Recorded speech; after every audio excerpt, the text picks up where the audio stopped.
Good morning, everyone. How's everybody doing today? So, we got the band back together, guys. We got Rob Resitar playing keys today.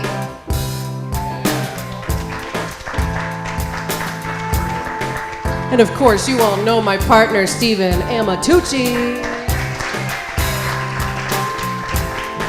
And if you don't know me, hi. If you're watching online for the first time, my name's Heather O'Day. I'm the music director here at the Sonoran Desert Center for Spiritual Living.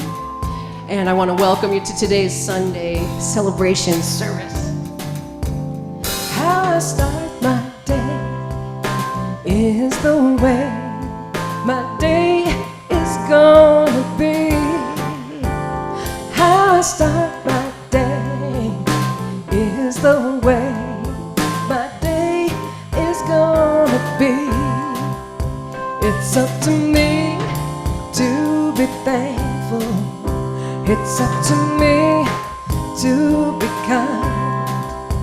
It's up to me to be grateful. It's up to me, it's up to me. Let's stand and sing. I think we need all your help.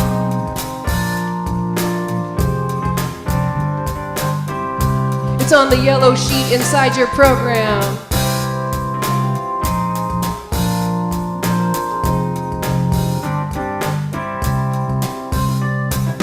Every day I wake up and I say, today I love my life. Every day I wake up and I say, today I love my life. Every day when I wake, there's a choice I can make to be glad or be sad, forgive or stay mad. It's all up to me. What I focus on will be in my life.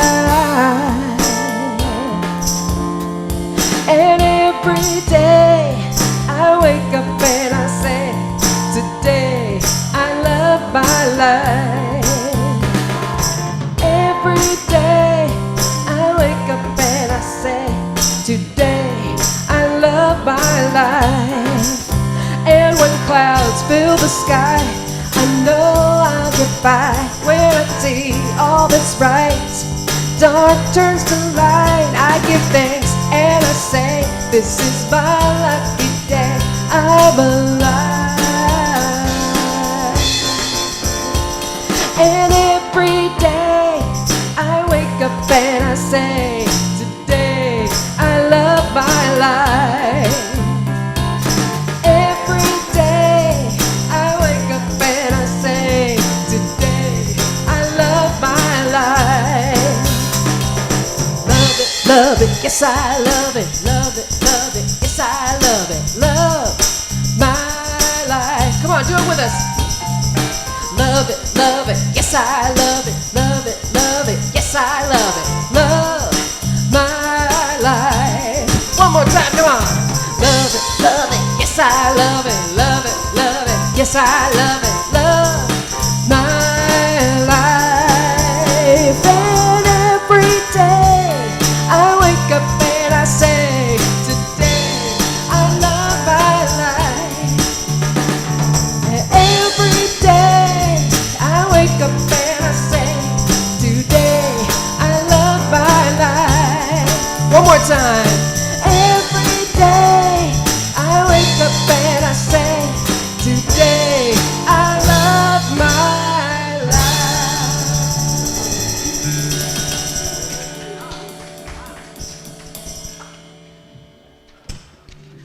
Good morning. My name is Mary Ann. I am one of your Board of Trustee people.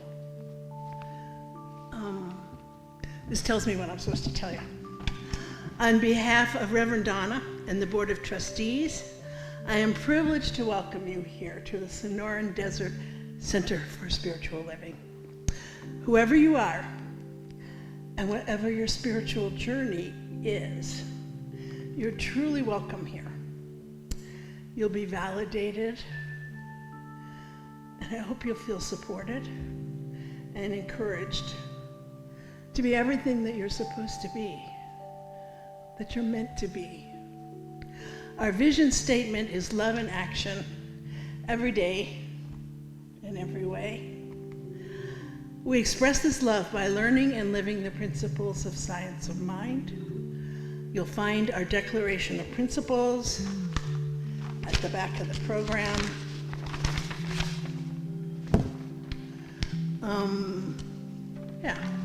So, if you join me in reading them, I believe there is an infinite intelligence operating throughout the universe. I believe this intelligent power is only good. I believe that this intelligence expresses as me. I believe through my conscious use of this power, I create my life as happy, healthy, and complete. And so it is.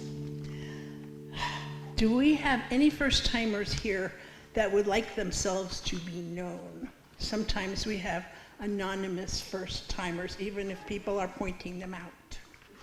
Okay. Who are you? Hello. I'm glad you're here. Thank you. My name is Annie, and I come from St. Louis, Missouri. I've been in Green Valley for 8 years. Love it, love it, love it. And I came here about 7 years ago. I'm a student of Financial Mind back in St. Louis, and my good friend is Reverend Annie Clark, who knows Donna. And she came here with me at one point. She is now 92 years old, and she's still going strong. She's still giving her talks at different churches, and so I'm glad to be here. I've been here a lot. Thank you. Thank you. I know that we're all glad you're What? Bobby's calling you out. My name is Jenny. I've been a subscriber of Science of Mind for 10 years. I never even thought about finding a physical location until yesterday. So,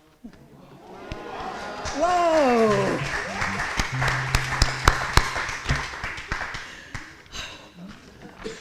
There's two wowzers right over here. Any more wowzers? You can be regulars if you want. But the mouth on that woman, I just don't understand. Okay, now I forgot what I'm doing. Oh, thank you all for making this Sunday celebration possible. Just for being here. Every one of you. You know, I come in this door, and every one of you is active and engaged and talking and busy and hugging and doing all the stuff you do. And it just makes the whole place feel so welcoming. So thanks for just all the extra things you do, the big fat hugs you give, the attention you pay to one another. It makes the place be what it is. So thank you. Okay. Now, announcements.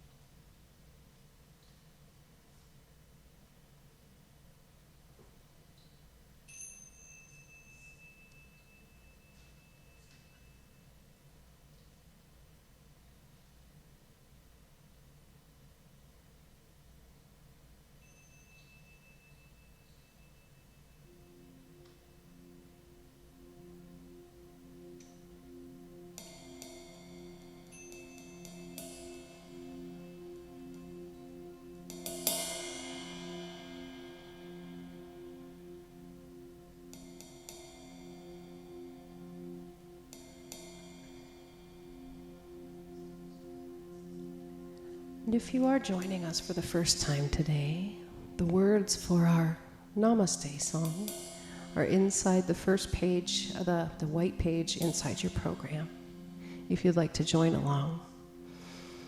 The God in me beholds that God in you. The God in me beholds the God in you. It is all for our greatest and highest good. The God in me beholds the God in you, and you and I are one. Namaste. The God in me beholds the God in you. It is all for our greatest and highest good. The God in me beholds the God in you, and you and I are one.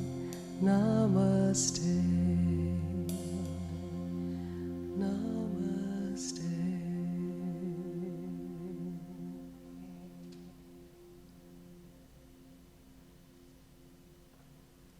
Good morning.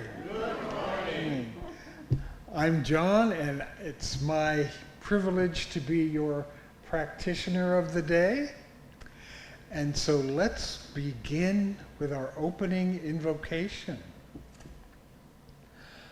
Let's know together that there is only one mind, one God, expressing in this very room, in, through, and as each one of us here this morning, knowing that Spirit expresses in, through, and as our wonderful volunteers, our amazing musicians, and through the words of wisdom that come through Reverend Donna.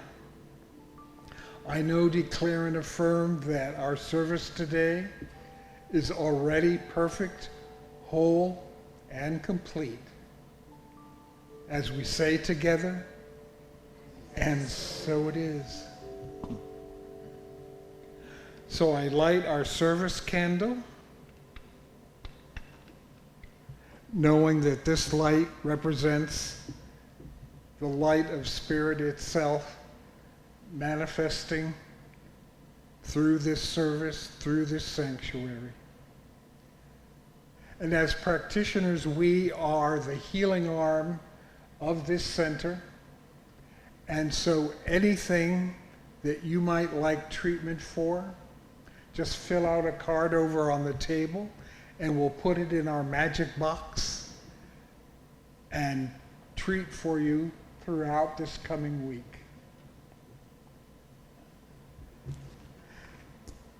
So my reading this morning is from the 365 Days of Science of Mind. And for the month of September, the theme is expectancy.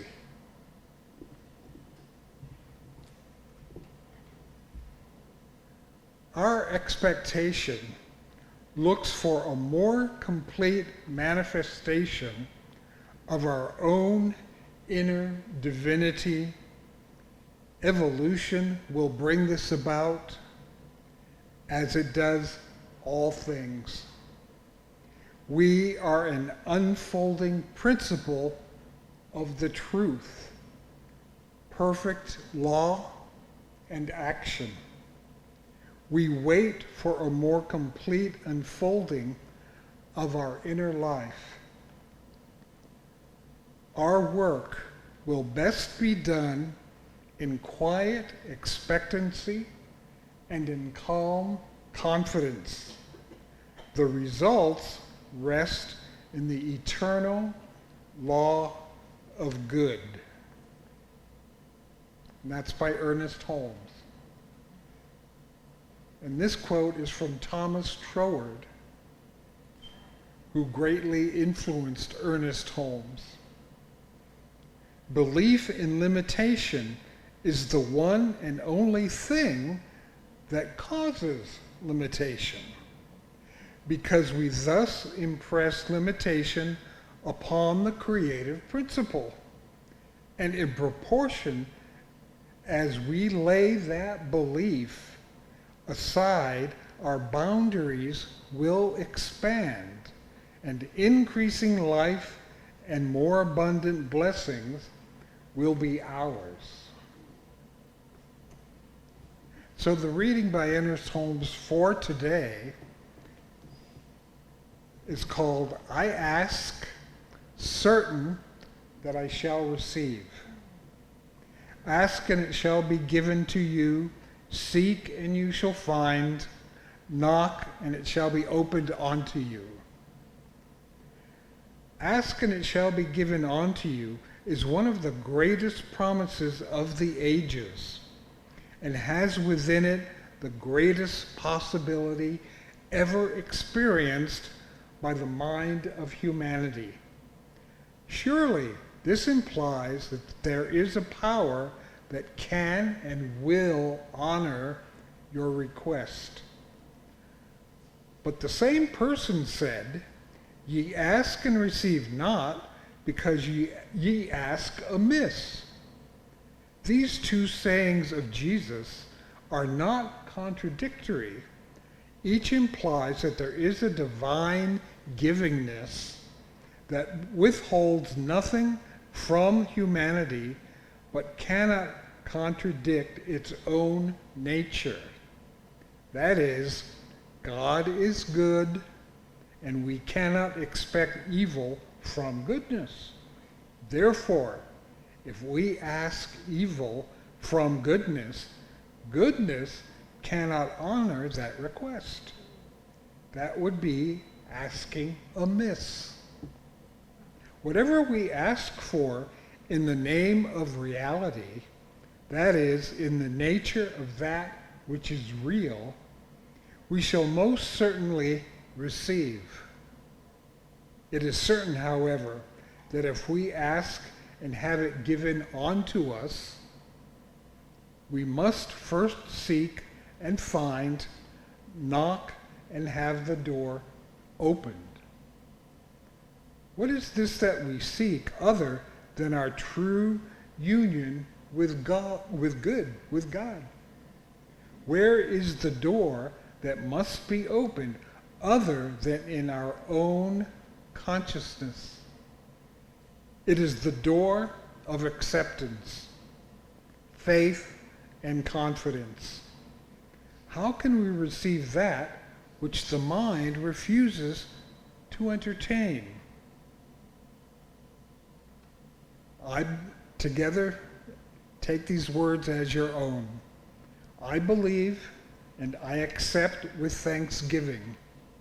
Therefore, today I ask and know that I shall receive. I seek and know that I shall find. Today I knock and know that it shall be opened unto me. I receive the gift of life in all its fullness. And so it is. Namaste.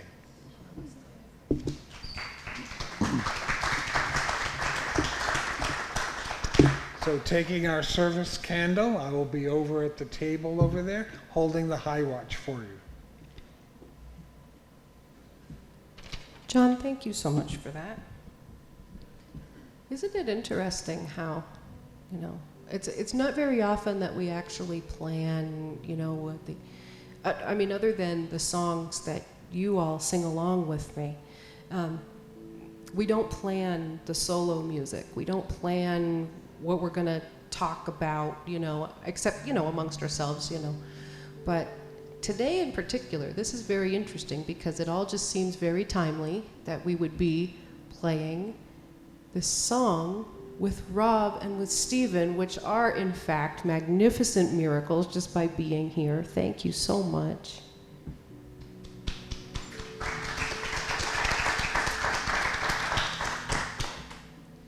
I ask for them to come and they arrive, and it's amazing, because things don't they almost happen sometimes, but here it seems like it always happens every time, and it's wonderful. So thank you.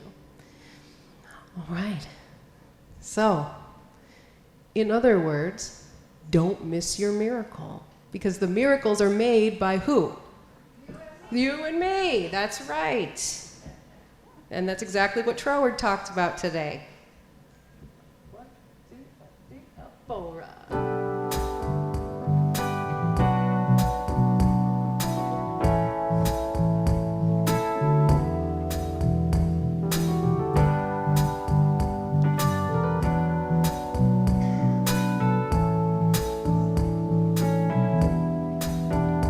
Looking forward, looking back, keeps your heart and mind in lack. A single-minded vision sets the heart free. Busy hands, a busy mind, you don't think you have the time, but you'll find that if you close your eyes and breathe, like a butterfly embracing all its beauty, from a chrysalis of shame you will awake. Just be still and know that in that present moment, the universe will show you the right road to take. Don't miss your miracle. Don't miss your miracle. It all is possible if you trust and believe. Miracles are made by you and me. Expect a greater good today. Soon you'll know no other way. Refill yourself with faith and overcome your fears.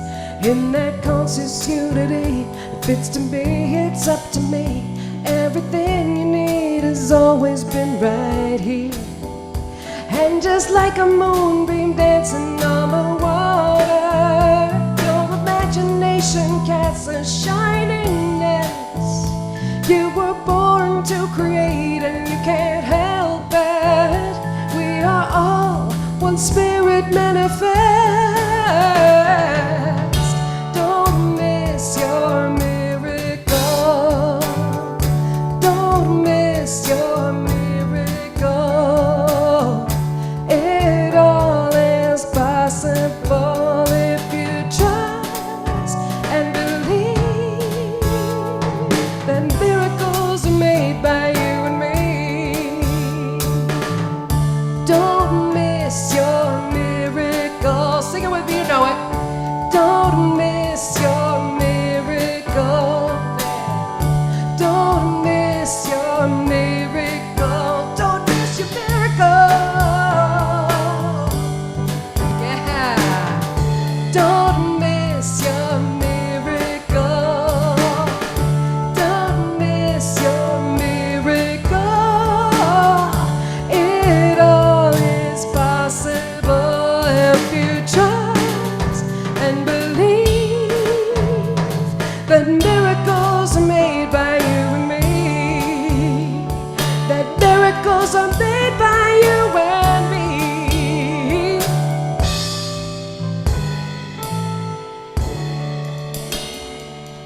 Thanks for singing along with us.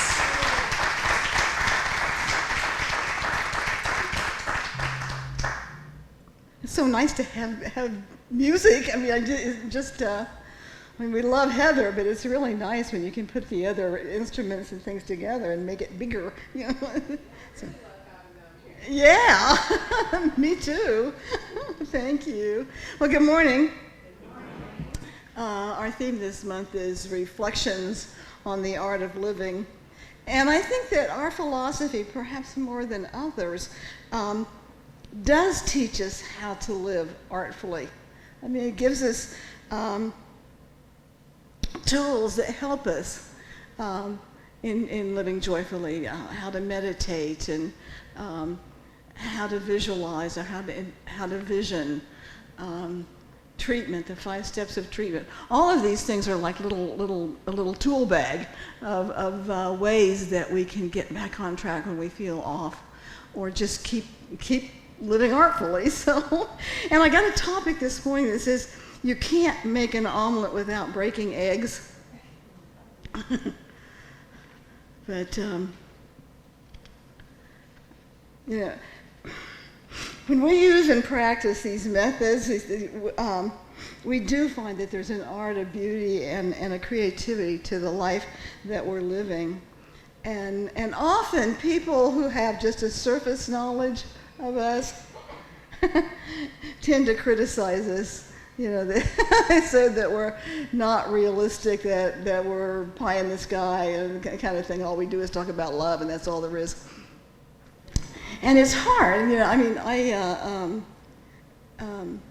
when I was in Vero Beach, we were known as a church that didn't believe in God. You know, I mean, I heard that through the grapevine, and it was like, what? But it is that we do have a different philosophy towards life, and I think it does help us get through life a little bit easier.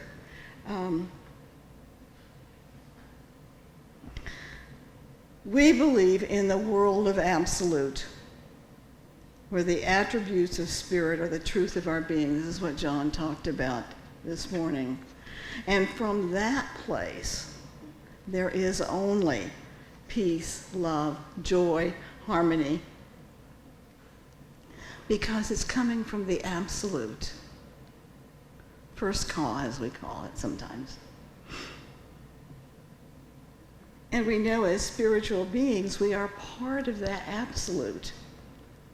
So that is the truth of our existence at one level. And at another level, we live in the world of duality as human beings. I had Rocco Errico for a teacher, and I liked him a lot. And he said, you know, suffering isn't necessary, but it's inevitable. Because suffering is part of what is experienced in the world of duality. So we don't believe that we just are steeped in love and that's all there is. At that absolute level, that's true. But on the level of duality of the human being, that's not true. So it's a paradox, really, that the world can be both perfect and flawed, that you and I, who are sourced from love, can be mean and hateful, that good is the ultimate truth, but we also experience what we claim bad. And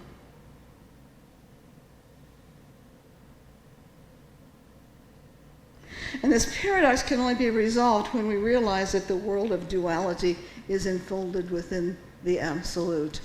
So we walk in two worlds kind of at the same time. From the Hindu tradition, Brahman is considered to be the one absolute reality behind changing appearances. It's the one supreme universal spirit that is the origin and support of the phenomenal universe, sometimes referred to as the absolute or Godhead, which is the divine ground of being for all. In the Taoist tradition, the Tao Te Ching says, from the one came the 10,000 things. And even our founder, Dr. Ernest Holmes, speaks of our dilemma. He says, one of the problems of religious science is to distinguish between that which is temporal and that which is eternal. God or spirit is the only reality, the one substance or essence. The material universe you and I live in, is real as a manifestation of life, but it is an effect. And that's where we've got to kind of keep things straight. You know, this is an effect. What we're living is an effect. So, like the Hindus and the Taoists, we don't believe in a God out there, but a presence that is continually expressing in form. Our life and all that we see is an expression of the one, which is forever making things out of itself. So if it is our consciousness, our interaction with the one presence that shapes our life and our affairs, then if we are not experiencing the richness and wonder of life, it's because something it is somewhere that we have accepted less than our good. Sometimes we become complacent, you know. I know I do. We accept the things that seem to make us unhappy. by saying, well, that's life, or that's the way things were, that's just the way I am. Everybody knows how to cook a frog, right? If you put a frog in boiling water, he'll jump out. But if you put him in cold water and gradually turn up the heat, you can cook him. He will not perceive the danger until it's too late. And that's a reminder to each and every one of us not to stay stuck in situations that will ultimately not be for our best good.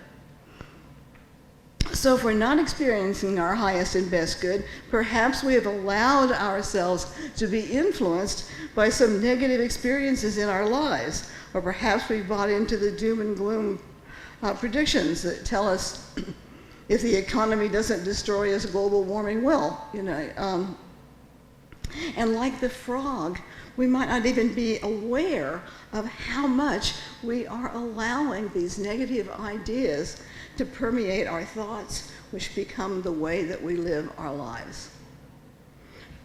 So I've kind of mixed metaphors this morning. If we don't want to be a frog that is gradually cooked by the thoughts it embodies, and if we want to embrace a change that is bound to bring us joy, then we're going to have to break the eggs of old ideas.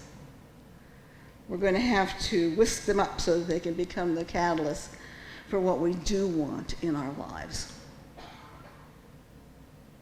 So our original premise, God as mind or consciousness, is all that is. That's the absolute. Everything else is an expression.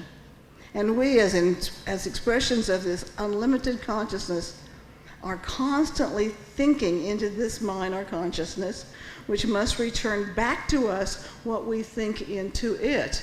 It's reciprocal. So it is not the outer circumstances of our life that are creating our dissatisfaction or our negativity. It is that we have said yes to them at some level in our life. And in our acceptance, we have given them power and presence in our experience. And like the frog, not only are we gradually cooking in our kettle of negative thoughts, but we are the ones that are turning up the heat. We have our hand on the knob. Every time we agree that the economy is bad, every time we're distressed by the news media, every time we see our own life as boring or filled with problems. So, our assignment today is putting ourselves back in control of our thoughts.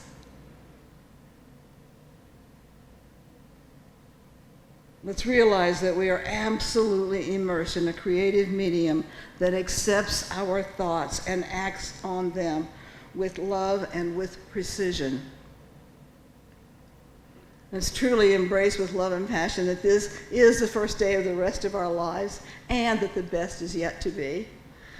And I got some tips to help us on our way. One is to remember the creative process, and two is consciously use our imagination. And the third one is don't get caught up in the how. That's for me especially. So remember the creative process. Dr. Holmes says the principle upon which all mental practice is based is that we are surrounded by a universal creative mind which receives the impress of our thoughts and acts upon it. And this mind is entirely impersonal, neutral, and plastic. It is subjective or subconscious to our thought, which means that it must receive the impress of our thought as we think it. And it must, because of its nature, tend to create after the pattern of that thought. We have a lot of power. We just don't recognize it, So the creative process tells us that it is not what we see that needs to be changed. It is our thought about the thing that we see that needs to be changed. Anything less than that is rearranging chairs on the Titanic. If we are trying to fix a problem out there, that's useless because it doesn't exist out there. It starts in here. And then what we give thought, what we give our thought to do, it does. So it's what we see in life, what we manifest in life, is the byproduct of what we've kept in our consciousness. Yeah, I love the song that we sing a lot, I'm the thinker who thinks the thoughts that changes things that shape my life. Because that, in essence, is the creative process. We think the thoughts, and then our thoughts shape our life. And it's important to remember the creative process because it's what puts us in control. If we catch ourselves believing that something out there is causing us disharmony, then we need to stop right then and remember that there's nothing out there that is not a product of what's in here. And begin immediately to replace that negative thought or belief with one that shapes our life in a way that is positive and joyful. And we need to consciously use our imagination. I think we need to do more than just catch ourselves in the act of negative thinking. Every spiritual leader and every spiritual discipline tells us that we need to spend time in quiet contemplation, in meditation. And we also need to spend some quiet time consciously using our imagination. Imagination has more power than we might think.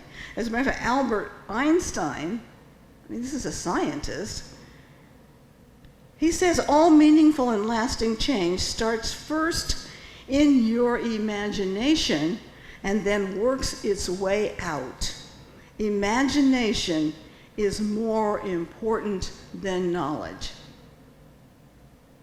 So if in our imagination we see the results of what we want as fact, we see the goal we want to accomplish as accomplished, we see ourselves happy and joyful doing the things that we love, then those are the thoughts and ideas that we are putting into that universal subconscious. And since it has unlimited resources, it will not only bring those results into our lives, but will bring them to us in ways we never could have figured out for ourselves. And this is part of the law of mind that I love so much, because it leads us to don't get caught up in the how. It's very hard for us to believe that the how of things isn't up to us, because we're also, I don't know how many times I've used and I've heard, I just have to figure this out. Well, the minute you say that, you've just stopped God. You stopped the whole flow. All too often, we stopped ourselves from doing something because we couldn't figure out what we were supposed to be doing. But let's consider this. When we are the ones who figure out how something should unfold, I've talked about this before, we are using our own past experiences to determine that how. That's what we have to pull from, what we know, our experience. But if we leave the how up to spirit, then there is a sea of infinite possibilities, and the how is not coming just from our own experiences. So by opening ourselves to spirit, we have opened ourselves up to the infinite, so now there's an infinite number of ways for our demonstration to manifest. So our job, rather than figuring out how, is just to kind of listen to that still small voice. It might appear as a dream or a hunch, an urge. Something suggests we make a call, and then to follow that guidance, In 1845, when Elias Howe was working on his new invention, the sewing machine, he was having trouble figuring out how to make the thread move easily through the machine. And so he decided to put his idea aside and go to bed. And he later said, I dreamed I was in Africa being chased by wild cannibals. They caught me and placed me in a huge pot. I kept trying to get out, but they kept forcing me back in with their spears. He went on to say that he woke up scared to death, but he examined the dream in more detail, and realized that the spears each had holes in them at the tip. This was the breakthrough that he needed to solve the problem. He realized that putting the hole at the tip of the needle, rather than at the top like a regular needle, would allow the thread to easily pierce the fabric. And he also realized that the cannibal's sharp spears that forcibly poked him back down into the pot as he tried to escape was the perfect action required for the new needle. So taking heed of his dream made him the second richest man in America.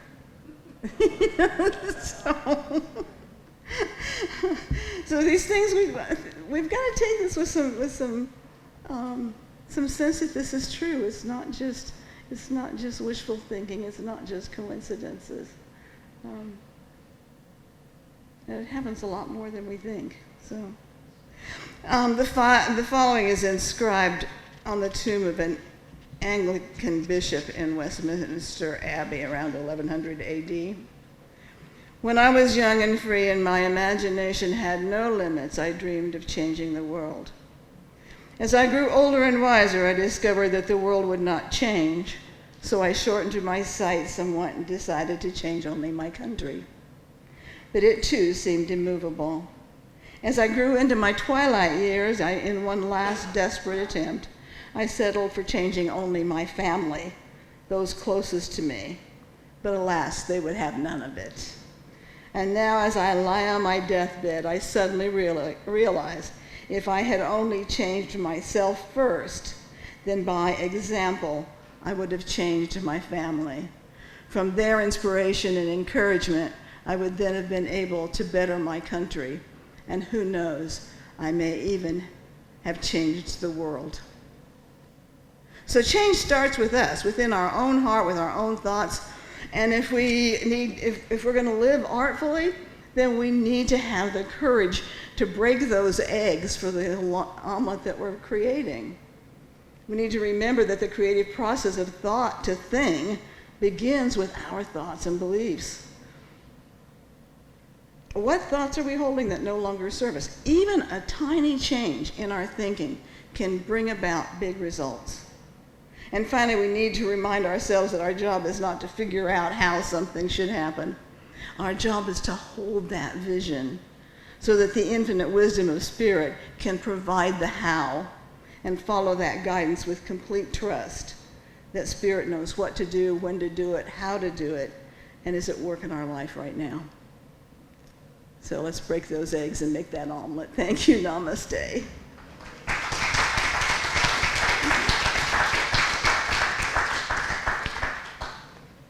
Go, 1, 2, 3,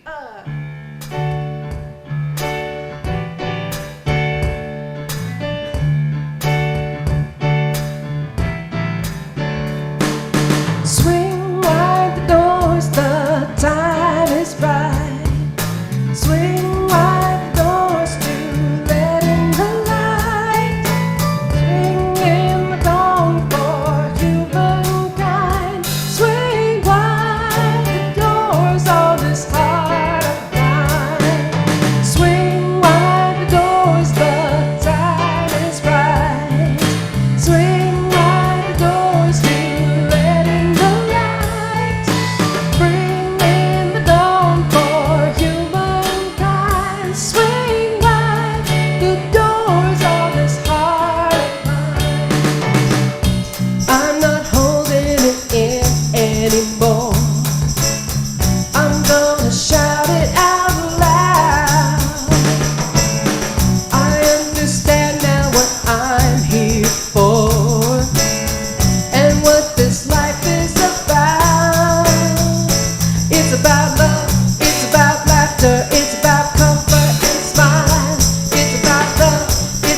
thank you, thank you. That's so much fun.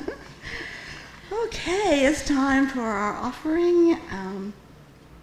Again, we appreciate so much that, we may not be a big center, but we're powerful in that we've done so much to help the community as well as maintaining our own center and doing quite well even through COVID. So God bless us.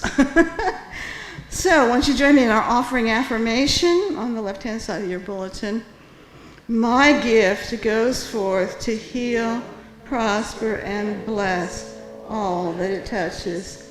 It is evidence of my conviction that God is the source and substance of my supply.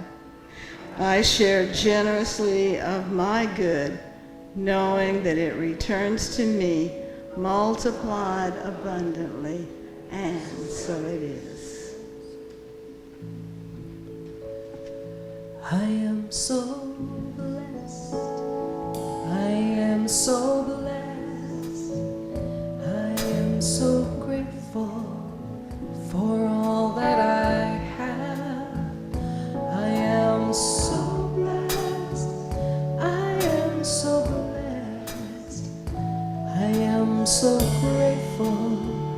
I am so blessed. I am so blessed. I am so blessed. I am so grateful for all that I have. I am so blessed. I am so blessed. I am so grateful. I am so blessed. I am so blessed. I am so blessed. I am so grateful for all that I have. I am so blessed. I am so blessed. I am so grateful. I am so blessed.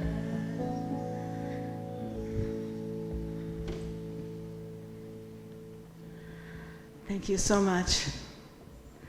So we'll close out this portion in prayer, and then please join us for refreshments and a chance to say hi to everybody. I have Joanne Lichty here. Haven't seen her for a little while, and we have Doris is back with us. So we've got some. Yeah. So stop and talk. Okay. I would like all of us at some point today to take a minute and bless the people from 9/11. It seems like it was so many years ago, and yet it seems like it was yesterday.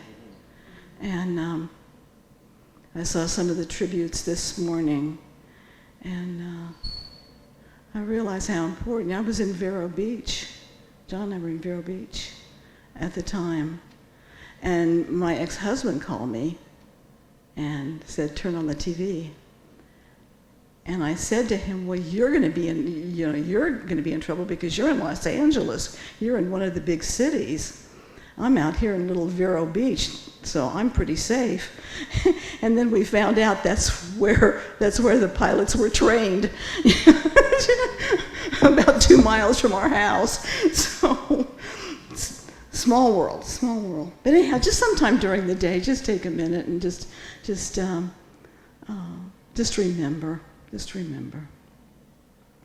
And I think it might be a good idea if we remembered the Queen too. It's what a reign! What an incredible reign from this woman. There are so many things on this planet that draw in the mystery of life, and it's just really beautiful when we see it all happening together. So I know right now that there is one mind, it's one life, it's the mind and life of God that expresses through each and every one of us. And the love that we share goes out into the world and returns back to us, multiplied, pressed down, and running over. I speak a word for anyone who's experiencing any kind of pain, discomfort, that right where that appearance of pain is the power and presence of God. I give thanks for the opportunity to be here with my spiritual family and know indeed that we are each incredibly blessed by each other and by our teaching. I release these words into the law of mind to do its perfect work as together we say, and so it is. And can we form a circle, please, and sing stand?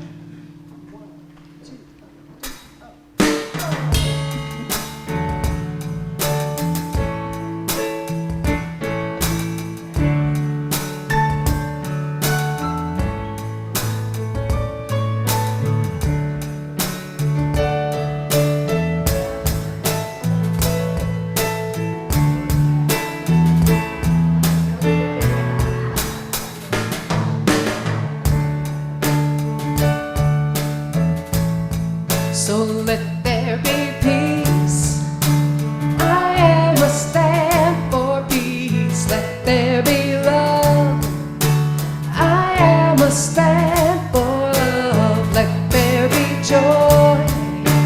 I am a stand for joy. We are making a new world now. So let there be peace. I am a stand for peace. Let there be love. I am a stand for love. Let there be joy. I am a stand for joy. We are living a new world now. We are making a new world now.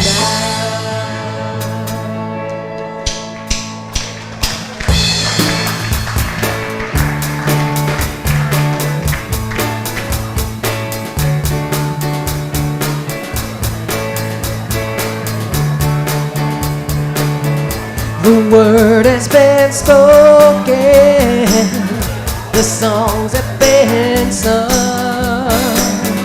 our hearts have been opened, together as one.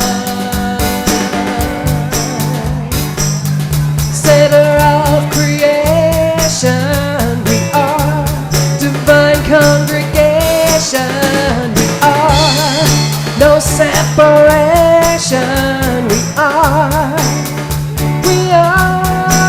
here we stand, the power of one, hand in hand, we shine like the sun, here we stand.